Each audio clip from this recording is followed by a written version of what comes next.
یعنی طریقہ ہی نہیں ہے. اگر اس کے علم کے اندر کوئی بات نہیں ہے تو کہہ دے گا, اس میں کوئی شرمانے والی بات نہیں ہے. بہت سی حدیثوں کا علم جو ہے صحابہ کرام کو بھی نہیں تھا. جیسے ایک حدیث میں اس کا ریفرنس بعد میں دے دوں گا, اس کا مفہوم بتا دیتا ہوں کہ حضرت عمر رضی اللہ تعالیٰ عنہ کے دروازے پر ایک شخص آیا, 3 مرتبہ جو ہے اس نے سلام کر جو ہے گھر میں داخل ہونے کی اجازت چاہا, لیکن اندر سے کوئی جواب نہیں آیا تو وہ واپس ہو گیا. حضرت عمر باہر آ کے پوچھے کہ کون تھے, کہ بولے فلاں شخص تھے. تو بولے واپس کیوں گئے, کہ بولے وہ چلے گئے. تو پھر اس صحابی سے ملاقات کرنے کے بعد حضرت عمر نے پوچھا کہ آپ واپس کیوں گئے؟ تو انہوں نے کہا کہ اللہ کے نبی نے فرمایا کہ کسی کے گھر جاؤ تو 3 مرتبہ سلام کر کے اجازت طلب کرو, اگر آپ کو کوئی جواب نہ ملے تو آپ واپس ہو جاؤ. تو حضرت عمر نے کہا کہ مجھے اس کی دلیل دے کہ اللہ کے نبی نے یعنی اس طریقے سے بات کہتی. تو انہوں نے دوسرے صحابہ سے جو ہے اس کی گواہی دلوائی. تو پھر حضرت عمر خاموش ہو گئے. تو یہ تو صحابہ میں بھی تھا کہ یعنی ضروری نہیں کہ ہر آدمی کو ہر چیز کا علم ہے. اگر عنایت اللہ مدنی نے کہا کہ مجھے اس کا علم نہیں تو کوئی بری بات تھوڑی ہے. جس پر تو یہ ٹائٹل اور ہیڈنگ لگا کے ڈال رہا ہے کہ میرے سوال سے جو ہے عنایت اللہ مدنی گھبرا گئے. چل یہ تو ہو گیا عنایت اللہ مدنی صاحب کی جو ہے آڈیو کے اوپر ویڈیو کے اوپر جو ہے خلاصہ ہو گیا. اب تیرا سوال کیا ہے, چل پیش کر اب اس کے اوپر. ببرکت بسم اللہ اللہم لا تسلط علینا من لا یرحمنا. دوستو سب سے پہلی بات, اس نے بات کرنا بھی نہیں آتا, رومن بھی بولنا نہیں آتا, اجازت ہوتا ہے وہ بولنا تو پہلے سیکھ لینی بے.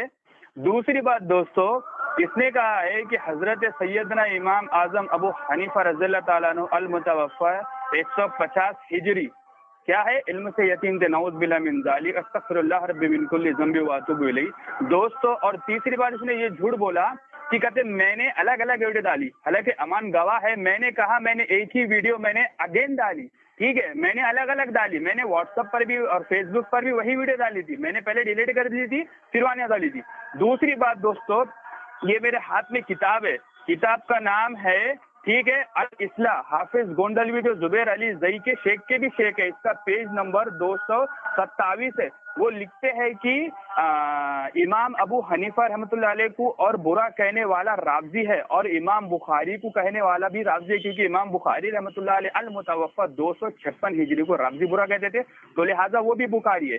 وہ کیا ہے, رافضی ہے, کیونکہ وہ امام ابو حنیفہ رحمۃ اللہ علیہ کے بعد آنے والی شخصیت 256 ہجری کو برا کہتے تھے, کیونکہ بخاری کی وجہ سے برا کہتے تھے. دوسری بات دوستو, یہ میرے ہاتھ میں کتاب ہے فتاوی سنیہ جلد 1 صفحہ نمبر 88. ثناء اللہ امرتسری لکھتے ہیں کہ مجتہد سے دشمنی رکھنا یہ مسلمانوں کا کام نہیں ہے. چاروں امام یعنی امام ابو حنیفہ, امام مالک, امام شافعی, امام احمد, ان سے دشمنی رکھنے والا بے دین ہے. تو میں نے الحمدللہ اس کو رافضی بھی ثابت کیا اس کے گھر کے فتوے سے, فتاوی سنیہ جلد 1 صفحہ نمبر 88 سے, اور میں نے اس کو کافر بھی ثابت کیا اس کے فتوے سے, وہ مجتہد ہے. ٹھیک ہے, یہ دوستو میرے ہاتھ میں تیسری کتاب ہے. کتاب کا نام ہے فتاوی نظریہ جلد 1 صفحہ نمبر 529, وہابیوں کے شیخ الاسلام علامہ نذیر حسین دہلوی المتوفی 1320 ہجری لکھتے ہیں کہ امام ابو حنیفہ کے آگے امام اعظم. تو پتہ چلا کہ اگر یہاں سے 30 سال پہلے اگر آپ ان کی کتابوں کو اٹھا کے دیکھا جائے گا تو یہ امام ابو حنیفہ رحمۃ اللہ علیہ کے شان مبارک میں ادب اور احترام کے الفاظ لکھتے تھے اور کفر کے فتوے دیتے تھے. اور 30 سال کے بعد اگر آپ ان کی سچائی دیکھو گے تو آپ کو بہت سارے ایسے بات ملے گی جو 1400 سال سے کسی نے نہیں کہا. چوتھی بات دوستو, اب میں نے جو کہا تھا کہ جھوٹ واضح کر دیا نا میں نے کہ میں نے ریکارڈنگ ڈالی, ایک ہی ریکارڈنگ اگین ڈالی. تیسری بات دوستو, مجھے کہتا ہے کہ حضرت عمر رضی اللہ تعالیٰ عنہ کا واقعہ بتا رہا ہے, جب تک کہ کوئی بھی حدیث اصول مناظرہ رشیدیہ شرح پیج نمبر 46 پہ واضح الفاظ میں لکھا ہوا ہے, جب تک حوالہ جو ہوگا ٹھیک ہے وہ حوالہ دیا جائے گا, اور حوالے کے پہلے جو بھی بات ہوتی ہے وہ غیر معتبر حوالہ مانا جاتا ہے. ٹھیک ہے, علامہ جرجانی رحمۃ اللہ علیہ جو مناظر رشیدیہ متن جنہوں نے لکھا ہے. تو دوسری بات دوستو, اگر جب تک یہ مجھے حوالہ دے گا اور اس کی سند پڑھ کر بتائے گا, سند اور متن پڑھ کر بتائے گا, اس سے پہلے جو بھی یہ بولتا ہے وہ اصول کے ماتحت وہ بات ہی غیر معتبر مانی جاتی ہے. ٹھیک ہے, جیسے کہ میں نے یہ مجھے ابھی بولیے کہ میں دیتا ہوں. ٹھیک ہے, یہ میرے ہاتھ میں دوستو تقریب التہذیب ہے, امام حجر عسقلانی رحمۃ اللہ علیہ, اس کی رقم نمبر 7153 نمبر کی حدیث ہے. جرح و تعدیل کے بادشاہ لکھتے ہیں کہ امام ابو حنیفہ مشہور فقیہ ہے. اللہ اکبر, یہ دیکھو امام ابو حنیفہ رحمۃ اللہ مشہور فقیہ. یہ میرے ہاتھ میں محدث, یہ میرے ہاتھ میں کتاب ہے حافظ ذہبی کو کتاب المحدث, یہ طبقات المحدثین, اس کا پیج نمبر ہے 546. لکھتے ہیں کہ امام ابو حنیفہ رحمۃ اللہ محدثین نے شمار کیا. تو اب اس کو چاہیے کہ اب آخری بات پر آ جاتی ہے، کیونکہ میں ترتیب سے جواب دیتا ہوں. اس نے مجھے لاسٹ میں کہا ہے کہ تیرا اس پر دعویٰ کیا ہے. ٹھیک ہے، تو دعویٰ میرا کچھ بھی نہیں ہے. میں نے پہلے ہی کہا تھا کوئی مجھے غیر مقلد اس کا جواب دے دے کہ اگر کوئی قربانی کا بکرا اگر کسی کتیا کا دودھ پلے تو اس کے قربانی کا حکم کیا ہے.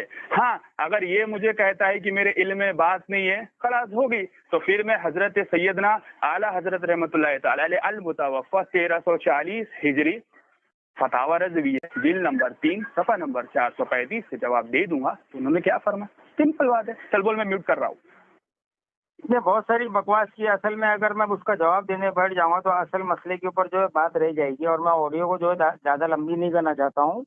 یہ جہالت کی پیداوار. اس نے کہا کہ اس نے عنایت اللہ مدنی سے جو ہے سوال کیا تھا کہ اگر کوئی بکرا کتیا کا دودھ پی لے تو اس کی قربانی جائز ہے یا نہیں. حالانکہ میں نے اس نے جب یہ ریکارڈنگ گروپوں کے اندر ڈالا تھا تو میں نے اسی وقت جو ہے اس کو میں نے ایک پوسٹر دیا تھا جس کے اندر ایک بکری کا بچہ جو ہے کتیا کا دودھ پیتا ہوا، جو حنفیوں کی طرف سے جو سوال ہے اس پوسٹر کو لگاتے ہوئے جو ہے میں نے حدیث کے ساتھ میں وہ پوسٹر ہے میں نے اس کو دیا تھا، جس کے اندر ابو داؤد کی حدیث، سنن ترمذی اور سنن ابن ماجہ اور مصنف ابن ابی شیبہ کے حوالے سے حدیث کا حوالہ دیتے ہوئے وہاں پر حدیث کا میں نے ایک پوسٹر دیا تھا اس کو، جس کے اندر جو ہے حدیث تھی کہ عبداللہ بن عمر رضی اللہ تعالیٰ عنہ کہتے ہیں کہ اللہ کے رسول صلی اللہ علیہ وسلم نجاست خور جانوروں کے گوشت کھانے اور اس کے دودھ پینے سے منع فرمایا، جس کے اندر جو ہے یہ پوسٹر کے اندر یہ حدیث موجود تھی اور وہاں پر حدیث کے نمبر وغیرہ سب موجود تھے. میں نے اس کو یہ دیا تھا. اس نے سوال کیا ہے کہ کیا قربانی جائز ہے ایسے جانور کی. میں پہلے اس سے سب سے پہلے یہ پوچھنا چاہتا ہوں قربانی جائز ہے یا نہیں، اس پر بعد میں کریں گے. پہلے یہ بتا کہ وہ اس وقت وہ جانور حلال ہے یا نہیں کھانے کے لیے. یہ تو ڈائریکٹ قربانی پہ پہنچ گیا. یہ ظاہر سی بات ہے کہ یہ جو نجازت کھانے والے جانوروں کو جو ہے کھانا اس نے حلال سمجھ لیا. اس نے جو ہے اسی لیے قربانی اس کی ہوگی یا نہیں اس نے سوال کیا. اب میں لیکن سب سے پہلے اس سے یہ پوچھنا چاہتا ہوں کہ نجاست خور جانور کا گوشت کھانا چاہیے یا نہیں. پہلے یہ اس کا جواب دے. قربانی کا مسئلہ بعد میں دیکھیں گے. پہلے یہ واضح کرے کہ قربانی یعنی کہ نجاست خور جانور کا گوشت کھایا جا سکتا ہے یا نہیں. ہاں سیدی شیطان خان صاحب. ببرکت بسم اللہ اللہم لا تسلط علینا من لا یرحمنا رب زدنی علما. دوستو سب سے پہلی بات تو یہ میرے ہاتھ میں کتاب ہے، فتاوی آمن پوری، ٹھیک ہے، جو اس کا غیر مقلد کا بھی جو پاکستان میں رہتا ہے، اور اس کا پیج نمبر ہے 6. امن پوری سے سوال ہوا کیا حلال جانوروں کا پیشاب پاک ہے؟ جواب حلال جانوروں کا پیشاب پاک ہے. ٹھیک ہے، یہ دیکھیں انہوں نے فتاوی امن پوری میں یہ اس نے لکھے والا ہے اور اس کے ڈھیروں سارے اس کے آرٹیکلز بھی موجود ہے. دوسری بات دوستو، میں نے ابھی تک اتنی ساری علمی گفتگو کی، آپ لوگ گواہ ہے، ریکارڈنگ ہو رہی ہے، اس نے ایک بھی علمی گفتگو نہیں کی دوستو.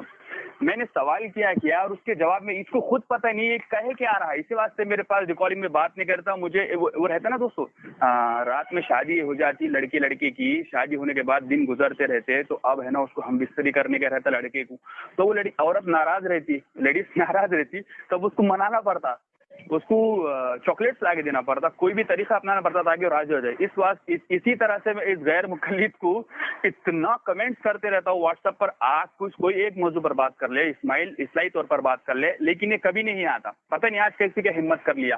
وہ میرے بولنے کے بعد ہی ہمت کیا، اس نے ابھی ریکارڈ ہے، میں نے ابھی میسج بھی کیا تھا اس کو ابھی کال پر بول کے.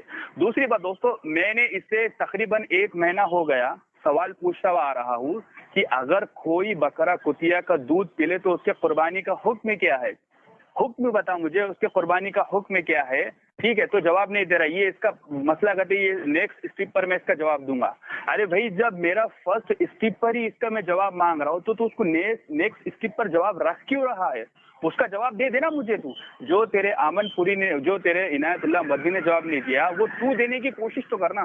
تیسری بات دوستو، مجھے کہتا ہے کہتے میں نے ابو داؤد ابن ماجہ اور شیبہ کی میں نے حدیث لگائی رحمۃ اللہ تعالی علیہ، تو اب اس میں لکھا ہوا ہے. تو میں نے اس کو پہلے ہی کہا جب تک یہ حدیث نمبر نہیں بتائے گا، سند نہیں پڑھے گا، تب تک کوئی بھی حوالہ غیر معتبر حوالہ مانا جاتا ہے. یہ مناظرے کا اصول ہے. کیا ہے یہ مناظرے کا اصول، اس واسطے میں ڈیبیٹ کرنے سے پہلے میں شرائط طے کر لیتا ہوں تاکہ آگے کی بات یہ خود پھنس جاتے غیر مقلد. اسی طرح سے میں کہہ رہا ہوں سند پڑھے گا، متن پڑھ، اس میں لکھا ہوا کیا ہے. ٹھیک ہے، تو مجھے سے مانگ سکتا ہے ابھی جو میں نے حوالہ دیا، میں نے پیج نمبر بتایا، سب بتایا، تو مجھے ابھی مانگ سہران وہ حوالے دے، فوراً دے دوں گا میں حوالے. امان کے پاس بھی، امان سینڈ کر لیں گے تجھے. تو مجھے سب سے پہلے جواب دے. ہاں، اور مجھے کوئی بھی حوالہ تو پڑے گا تو وہ حوالہ مجھے بتائے گا، میرے واٹس ایپ پہ ارسال کرے گا، تب تک کوئی بھی حوالہ غیر معتبر مانا جائے گا. تیسری بات دوستو، اب آ جاتے ہیں اگین سوال پر. میں نے جو سوال کیا تھا کوئی بکرا اگر کتیا کا دودھ پی لے تو قربانی کا حکم کیا ہے، تو جواب نہیں دیا ابھی تک. ٹھیک ہے، اور نہ کبھی دے گا. تو میں ابھی اور معصومانہ میں اور اگین سوال رکھتا ہوں کہ مجھے وہی جواب مجھے چاہیے. ٹھیک ہے، مجھے وہی جواب عنایت فرمائے کہ اگر کوئی کتیا، اگر کوئی بکرا کتیا کا دودھ پی لے تو اس کی قربانی کا حکم کیا ہے. ٹھیک ہے، آگے حلال کہتے، جب تک وہ پہلے کہتے اگر وہ کتیا دودھ پی لیا تو جانور اگر حلال رہے گا کہ حرام رہے گا. مجھ سے اگین سوال کر رہا ہے، مطلب اپنے سوال سے جواب سے جان بچانے کے واسطے یہ مجھ پہ الٹا سوال ڈال رہا ہے کہ تو جواب دے. اس کا مطلب یہ مجھ پہ جواب میں لگانے کے بعد اپنے سوال سے بچ جائے گا، یہی پلاننگ ہے. تو اب میں اور اگین کہتا ہوں کہ مجھے اسماعیل وہ مجھے جواب دے دے کہ اس کی قربانی ہوگی یا نہیں ہوگی. ٹھیک ہے، اگر ہوگی تو ظاہر سی بات ہے جانور حلال ہے، اس کا دماغ میں بات نہیں جا رہی. اگر نہیں ہوگی، جو بھی فتویٰ دے گا یہ قرآن حدیث سے، تو ظاہر سی بات ہے حرام ہے. تو خود اس کو پتہ نہیں کہ کہہ کیا رہا ہے. میں میوٹ کر لیا. ہو گیا تیرا بھوکنا اتنا. دیکھیے سعیدی، میں نے وہ پوری حدیث ابو داؤد کی جو میں نے تیرے کو پوسٹر دیا تھا اس کے اندر حدیث کا نمبر بھی موجود تھا. جو تیری آنکھوں کے اندر جو ابو حنیفہ کی تقلید کا جو چشمہ لگا ہوا ہے، جو تیرے کو نظر نہیں آیا، اب میں نے تیرے واپس سے پرسنل کے اندر ہے نا وہ حدیث حدثنا عثمان بن ابی شیبہ کے حوالے سے پوری سند کے ساتھ میں نے تیرے کو عربی متن اور اردو ترجمے کے ساتھ میں نے تیرے کو حدیث بھیج دیا ہوں ابو داؤد کی. دیکھیے پھر یہ اس کی جہالت دیکھ لیے. تو میں نے اس سے پوچھا کہ قربانی تو بعد میں سند پڑھی، متن پڑھی. میں نے تیرے کو بھیج دیا پورا سند متن کے ساتھ میں پورا بھیج دیا. حدثنا عثمان بن ابی شیبہ کی سند شروع ہے اور میں نے پوری حدیث بھیج دیا ہوں. حضرت ابن عمر رضی اللہ تعالیٰ عنہ سے روایت ہے کہ رسول اللہ صلی اللہ علیہ وسلم نے نجاست کو جانور کھانے اور متن کا ترجمہ ہی پڑھ رہا ہوں، متن کا ترجمہ ہی پڑھ رہا ہوں، متن کا ترجمہ ہی پڑھ رہا ہوں. میں سند اور متن پڑھیے، متن کا ترجمہ ہی پڑھ رہا ہوں. تو سند اور متن پڑھیے. جب تیرے کو عادل نے کہا تو قرآن کی کوئی ایک آیت یا سورت پڑھ کے سنا، تو نے پڑھا تھا الہاکم التکاثر، تو تو نے پڑھا تھا الہاکم التکاثر. سن اب تیرے پورے سوال کا میں جواب دے رہا ہوں، بیچ میں ٹوک رہا ہے. پہلے تو بیچ میں ٹوک رہا ہے. دیکھ لیے سامعین حضرات یہ کس طریقے سے یہ بھاگ رہا ہے. میں نے اس کے پورے پرسنل میں نے پوری حدیث ابو داؤد کی جو ہے 3785 حدیث نمبر 3785 میں نے امام ابو داؤد کے حوالے سے میں نے اس کی پوری حدیث دیا ہوں، جس میں حدثنا عثمان بن ابی شیبہ کے حوالے سے پوری عربی میں سند اور متن کے ساتھ میں ترجمہ پیش ہے. اب یہ کس طریقے سے بھاگ رہا ہے؟ یہ مجھ سے مطالبہ کر رہا ہے کہ میں اس کو عربی میں حدیث پوری سند کے ساتھ پڑھ کے سناؤں. اس سے جب مطالبہ کیا گیا تھا قرآن کی ایک چھوٹی سی ایک آیت یا سورت پڑھ کے سنا، تو اس نے پڑھا تھا الہاکم التکاثر. یہ اس کی عربی ہے. اب یہ جاہل مجھ سے مطالبہ کر رہا ہے کہ میں اسے پوری عربی پڑھ کے سناؤں، تو یہ عربی سمجھ لے گا، اس کی جہالت ہے. اب میں آتا ہوں اصل مدعے کی طرف. میں نے اس کو پورا حوالے کے ساتھ میں حدیث دے دیا تھا. یہ لے دے کے پھر آ رہا ہے کہ اب اس کی قربانی ہوگی کیا کہ نہیں. ارے جاہل، پہلے تو سب سے پہلے یہ تو سمجھ کہ نجاست خور جو گندگی کھاتے ہیں جانور، اس وقت اس کا گوشت حلال ہے یا نہیں. قربانی تو بعد میں کرنا، پہلے وہ دے کہ عام دنوں میں بھی اس کا کیا حکم ہے. اسی لیے میں نے اس کو کہا کہ تو پہلے یہ بتا، قربانی بعد میں کرنا، پہلے یہ بتا کہ وہ گندگی کھانے والے جانور کا گوشت حلال ہوتا ہے یا نہیں. جبکہ میں نے حدیث رسول پیش کیا. ابن عمر رضی اللہ تعالیٰ عنہ کہتے ہیں کہ اللہ کے نبی صلی اللہ علیہ وسلم نے جو ہے کیا فرمایا کہ نجاست خور جانور کے گوشت کھانے سے اور اس کا دودھ پینے سے جو ہے منع فرمایا ہے. اور اسی طریقے سن میرا جواب پورا نہیں ہوا ہے. اور میں نے اس کو مصنف ابن ابی شیبہ کے حوالے سے میں نے اس کو اس میں بھی لکھا ہوا تھا کہ حضرت عمر رضی اللہ تعالیٰ عنہ جو ہے نجاست خور جانوروں میں سے جیسے مرغی گندگی کھاتی تو اس کو 3 دن جو ہے